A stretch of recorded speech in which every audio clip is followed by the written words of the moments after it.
Assalamualaikum warahmatullahi wabarakatuh. Alhamdulillahirrabbilalamin. Hari ini kita bertemu kembali lagi pada peristiwa-peristiwa yang terjadi di nasional. Selamat pagi dan salam sejahtera buat kita semuanya.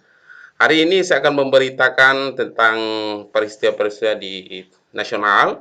Yang pertama adalah RI disebut punya risiko korupsi yang tinggi.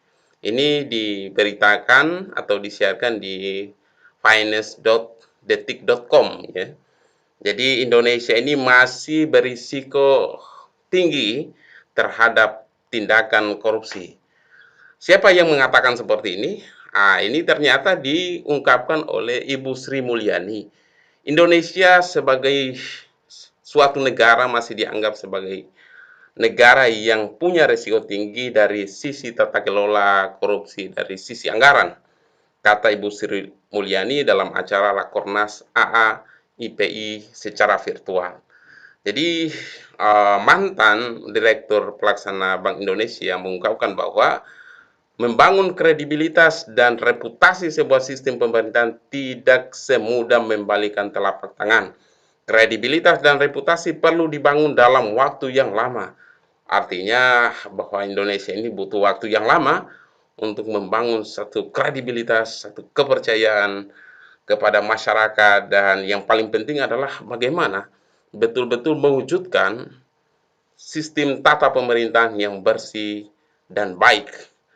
Tentu di sini yang diperlukan adalah bagaimana menjaga profesionalisme para aparat, menjaga sumpah jabatan, amanah dari rakyat, kemudian mereka harus betul-betul dengan sungguh-sungguh menjalankan tugasnya sebagai wakil masyarakat, sebagai pejabat negara, sebagai pelaksana tugas dari pemerintahan yang mengemban amanah dan abdi negara itu sendiri, serta abdi masyarakat.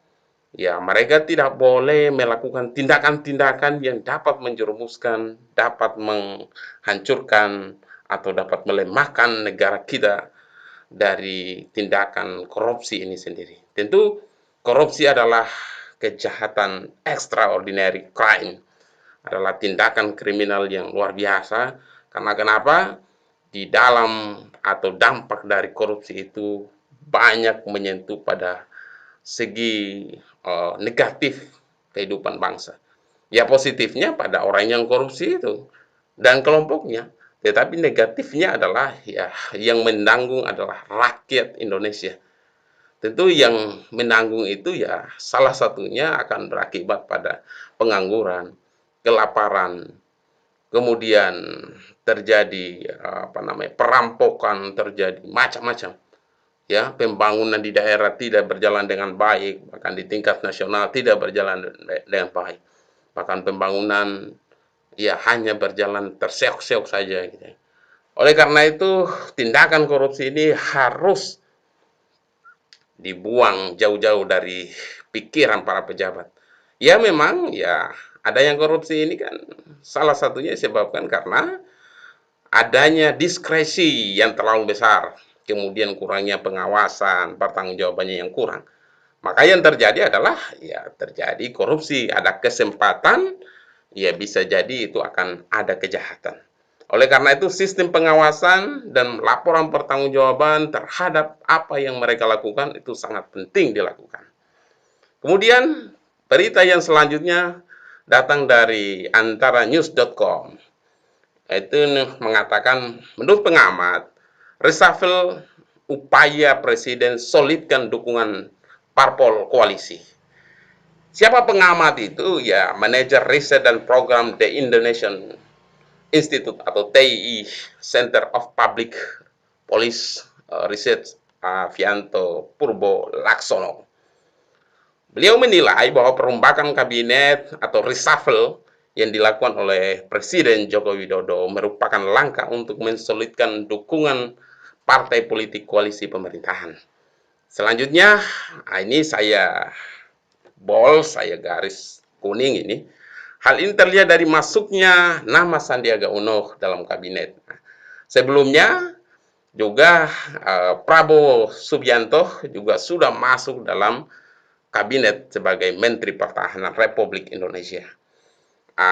Jadi yang lawannya Jokowi pada waktu tahun 2019 yang lalu ternyata sudah bersama-sama dengan Jokowi menjadi menteri. Dan ini orang bilang bahwa politik itu tidak ada yang abadi, tidak ada kawan yang abadi, tidak ada lawan yang abadi. Yang ada adalah kepentingan yang abadi gitu. Anto mengatakan bahwa merujuk pada hasil riset TI, yaitu orientasi partai politik di Indonesia, cenderung pada orientasi the vote seeking party, atau partai yang lebih mengutamakan perolehan suara demi memenangkan pemilu dan menguasai pemerintahan. Jadi fenomena, saya sepakat juga nih, fenomena the vote seeking party ini bukan hanya terjadi tingkat nasional, bahkan di tingkat daerah, bahkan tingkat desa, itu kebanyakan ya, banyak ya kita lihat fenomena-fenomena yang hanya ingin mencari suara saja. Jadi apapun mereka melakukan demi mendapatkan suara yang banyak, entah itu dengan money politik, entah itu dengan intimidasi, entah itu dengan black campaign, dan lain sebagainya. Atau katakanlah itu mereka berjubah agama, mereka melakukan kegiatan-kegiatan sosial, padahal itu adalah pencitraan. Hanya semata-mata untuk mendulang suara dari rakyat.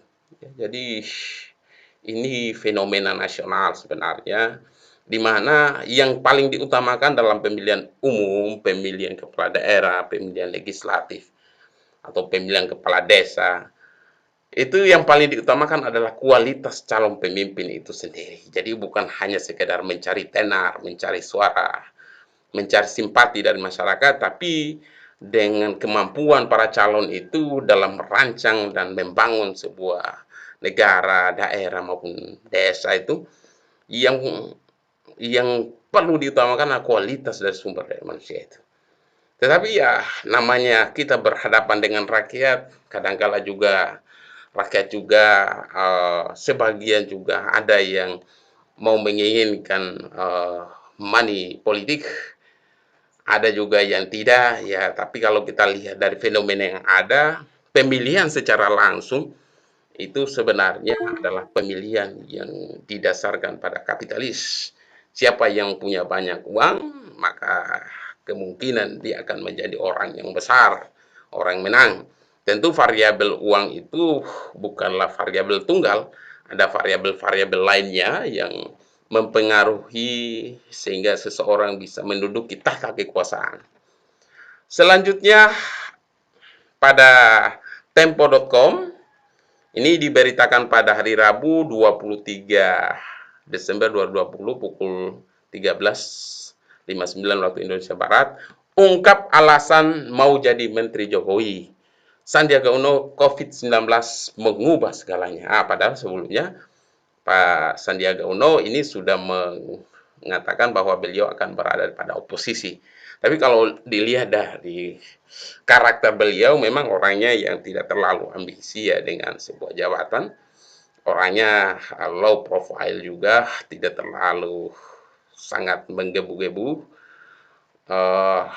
Kalau kita lihat dari apa menjadi pernyataan-pernyataan beliau selama ini, memang beliau ingin membangun negara yang dalam pikirannya beliau itu adalah membangun negara yang maju, yang modern, yang kekinian, dengan jiwa kewirausahaan, di mana masyarakat bisa membuka usaha dengan baik, masyarakat bisa bekerja dengan baik, mendapatkan pendapatan dengan baik, tentu bagaimana negara mewujudkan kesejahteraan yang baik. Ini ya dalam pemikiran beliau adalah sangat fleksibel ya. Jadi tidak terlalu kaku ya. Mari kita lihat atau simak pernyataannya. Dalam situasi pandemi seperti ini, ya pandemi COVID-19 pastinya, ujar Sandi, semua anak bangsa harus memberi kontribusi dan sumbangsi pada bangsa dan negara. Singkirkan kepentingan-kepentingan pribadi, politik, golongan.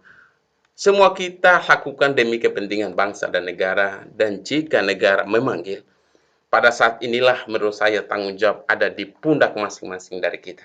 Nah, ini menurut Sandiaga Uno. Padahal pada tahun 2019, tepatnya hari Sabtu tanggal 3 Juli 2019, beliau mengatakan begini, oposisi itu betul-betul dibutuhkan dan saya sangat betul-betul terhormat dapat kesempatan untuk menjadi oposisi dan terus mengontrol, mengawasi kinerja pemerintah, memberikan masukan.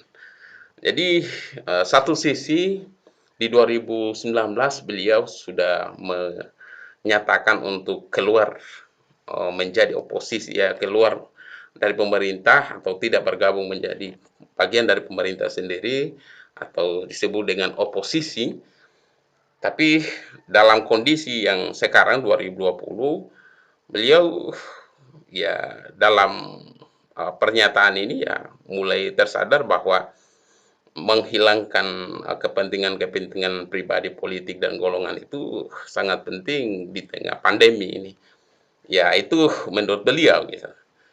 Ya, tetapi kalau kita lihat dari sistem pemerintahan itu memang kita lihat di Indonesia ini tidak seperti Amerika juga. Kalau di Amerika itu ya oposisi gitu.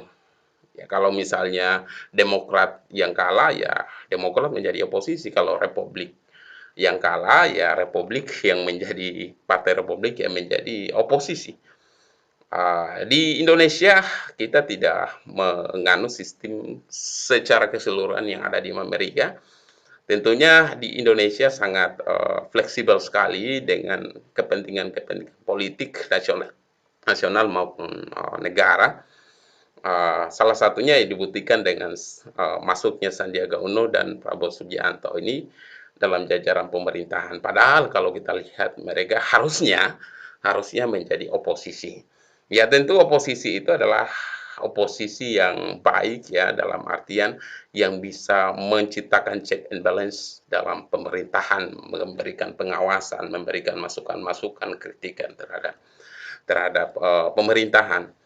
Tetapi dari Presiden Jokowi melihat bahwa orang-orang yang kemarin itu menjadi musuh itu alangkah baiknya dimasukkan dalam pemerintahan gitu supaya bersama-sama memikirkan tentang kondisi negara ini. Ya, hal seperti ini selalu terjadi dalam negara Indonesia gitu, tidak terjadi di negara Amerika. Tentu satu sisi ya ada bagusnya, di sisi lain juga ada semacam apa ya koreksi ya. Ya jadi menjadi satu kontroversi ya, tapi pilihan Sandiaga Uno adalah pilihan bagi pribadinya ya, dengan melihat kondisi bangsa dan negara. Tentu yang paling penting di sini adalah bagaimana para pejabat ini menjalankan tugasnya dengan baik, dengan menghindari berbagai macam abuse of power, penyimpangan-penyimpangan kekuasaan yang dapat merugikan bangsa dan negara, lebih-lebih merugikan, menyengsarakan rakyat itu sendiri. Itu saja yang bisa saya berikan, semoga dapat memberikan manfaat kepada kita semuanya. Billahi taufiq wal hidayah. Assalamualaikum warahmatullahi wabarakatuh.